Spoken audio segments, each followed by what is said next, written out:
Hello छोट्या दोस्तांनो, कसे आहात सर्वजण? तुम्हा सर्वांचं आपल्या लाडक्या यूट्यूब चॅनल कलरफुल बटरफ्लाईजमध्ये स्वागत आहे. मुलांनो, आजचा हा व्हिडिओ खूप खास असणार आहे बरं का. कारण आपण या व्हिडिओमध्ये आपल्या रोजच्या आहारात असणाऱ्या काही फळभाज्यांची माहिती घेणार आहोत. त्यांची नावे काय आहेत आणि या फळभाज्या का खाल्ल्या पाहिजेत याचे महत्त्वही जाणून घेणार आहोत बरं का. चला तर मग आजचा हा छानसा व्हिडिओ सुरू करूया. आजची आपली पहिली फळभाजी आहे वांगे. वांग्याला इंग्लिशमध्ये ब्रिंजल असे म्हणतात. तसेच हिंदीमध्ये या भाजीला बैंगन असे म्हणतात. मुलांना तुम्हाला माहिती आहे का, वांग्यामध्ये आरोग्याची अनेक रहस्य दडलेली आहेत.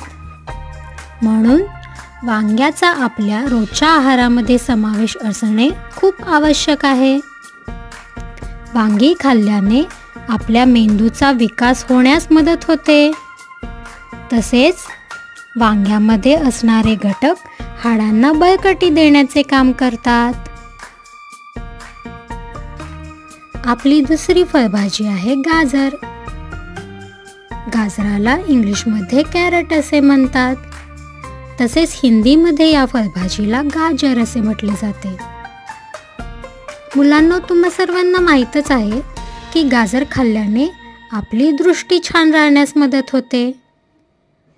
गाजराच्या रसामध्ये भरपूर सारी जीवनसत्वे असतात.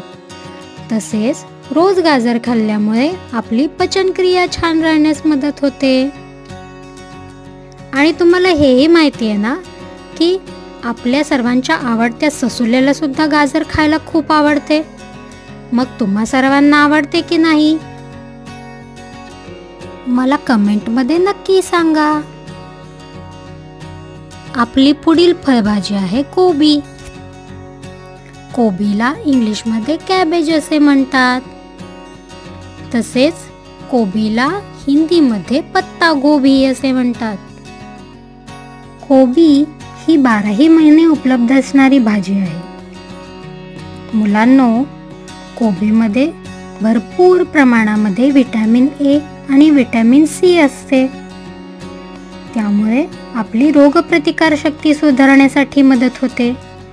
तसेच कोबी खाल्ल्याने आपली पचनक्रिया सुद्धा छान राहण्यास मदत होते. आपली पुढची फळभाजी आहे फ्लॉवर. फ्लॉवरला इंग्लिशमध्ये कॉलीफ्लॉवर असे म्हणतात. तसेच हिंदीमध्ये या फळभाजीला फूलगोभी असे म्हटले जाते. मुलांना तुम्हाला माहिती आहे का, फ्लॉवरमध्ये व्हिटॅमिन सोबत फायबरचे प्रमाणही खूप जास्त असते. त्यामुळे आपले शरीर निरोगी राहण्यास मदत होते आणि आपण खाल्लेला खाऊ छानपणे पचण्यास देखील मदत होते. तसेच हा फ्लॉवर खाल्ल्यामुळे आपल्या रक्तातील कॅल्शियमचे प्रमाण नियंत्रित राहण्यास मदत होते. आता वळूया आपल्या पुढच्या फळभाजीकडे, जो आहे भोपळा. भोपळ्याला इंग्लिशमध्ये पंपकिन असे म्हणतात. तसेच हिंदीमध्ये या फळभाजीला कद्दू असे म्हटले जाते. मुलांनो, आपण अगदी लहानपणापासून या भाजीचे नाव ऐकत आले आहोत, हो की नाही? आपण आजीची गोष्ट ऐकलीच आहे ना, ज्याच्यामध्ये आजी भोपळ्यामध्ये बसून जाते. पण हा भोपळा किती आरोग्यदायी आहे हे तुम्हाला माहिती आहे का? भोपळा हा आपली हाडे मजबूत करण्यासाठी मदत करतो. तसेच भोपळ्यामध्ये भरपूर प्रमाणामध्ये व्हिटॅमिन ए, ई आणि सी असते.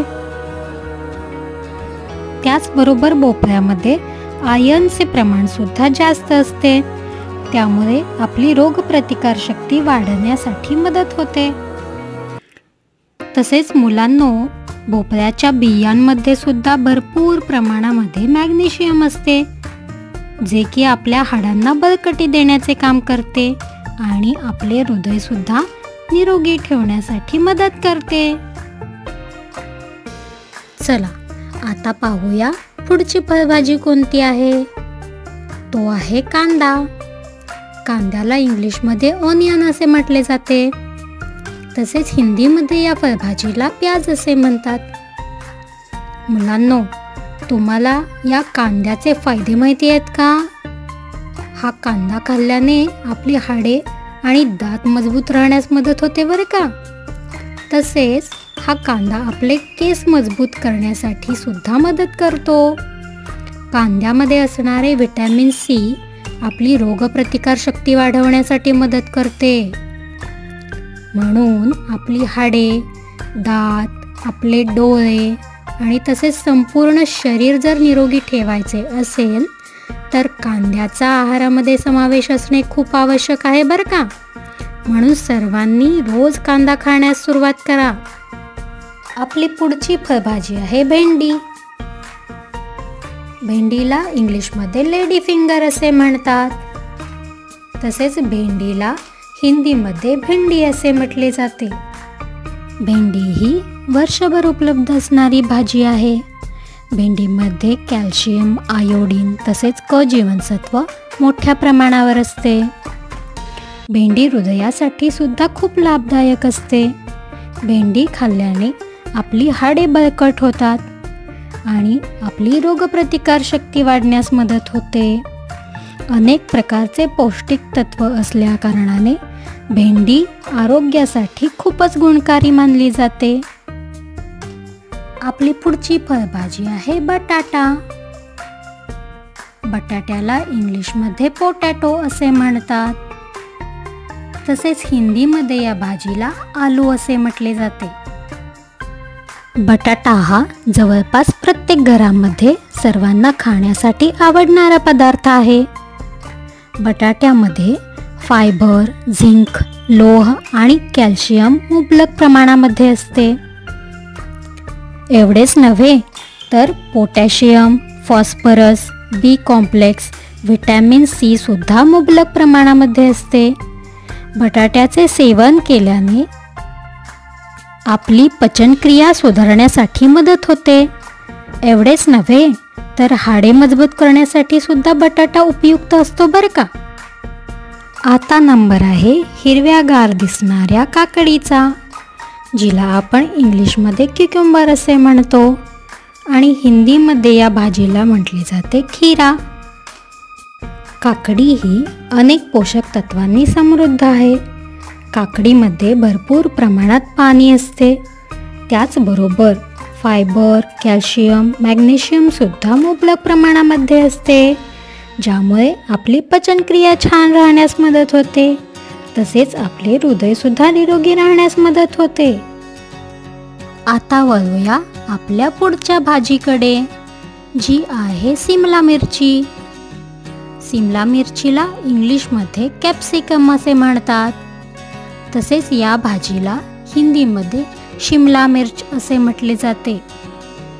सँडविच, पिझ्झा, पास्ता अशा अनेक पदार्थांमध्ये वापरली जाणारी शिमला मिरची म्हणजेच ढोबळी मिरची तुम्हा सर्वांना माहीतच असेल.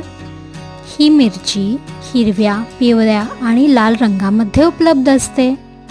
अशी ही सिमला मिरची अनेक पोषक तत्वांनी समृद्ध आहे. सिमला मिरचीमध्ये भरपूर प्रमाणामध्ये व्हिटॅमिन ए असते. आता नंबर आहे आपल्या सर्वांच्याच आवडीच्या लाल लाल बुंद अशा टोमॅटोचा. या टोमॅटोला हिंदीमध्ये टमाटर असे म्हटले जाते. टोमॅटो हा भारतीय स्वयंपाकघरात आढळणारा एक महत्त्वपूर्ण पदार्थ आहे. Vitamin A, vitamin C, fibre, calcium यासारखे अनेक फायदेशीर घटक आपल्या आवडत्या टोमॅटोमध्ये असतात. आता वळूया आपल्या शेवटच्या फळभाजीकडे, जो आहे हिरवा मटार. या भाजीला इंग्लिशमध्ये पीज असे म्हणतात. तसेच हिंदीमध्ये याला मटर असे म्हटले जाते. आपल्या घरामध्ये हिरव्या मटारपासून अनेक पदार्थ बनवले जातात. पण हाच मटार आपल्या आरोग्यासाठी किती फायदेशीर आहे हे तुम्हाला माहिती आहे का? मटारमध्ये असणाऱ्या व्हिटॅमिन सीमुळे आपली त्वचा चमकदार बनण्यास मदत होते. मटारमध्ये व्हिटॅमिन B6 आणि फॉलिक ॲसिड ही पोषक तत्वे भरपूर प्रमाणामध्ये आढळतात. तसेच मटारमध्ये फायबरचे प्रमाणही भरपूर असते. आता तुमच्या लक्षात आले ना, निरोगी राहण्यासाठी फळभाज्या खाणे का महत्त्वाचे असते ते. तर आजपासून तुम्ही कोणत्या कोणत्या फळभाज्या खायला सुरुवात करणार हे मला कमेंटमध्ये नक्की सांगा. तर मुलांनो, आजचा हा व्हिडिओ तुम्हा सर्वांना कसा वाटला? आवडला ना? आवडला असेल तर व्हिडिओला लाईक करा आणि आपल्या आवडत्या चॅनलला सुद्धा नक्की सबस्क्राईब करा. पुन्हा भेटू. Bye bye.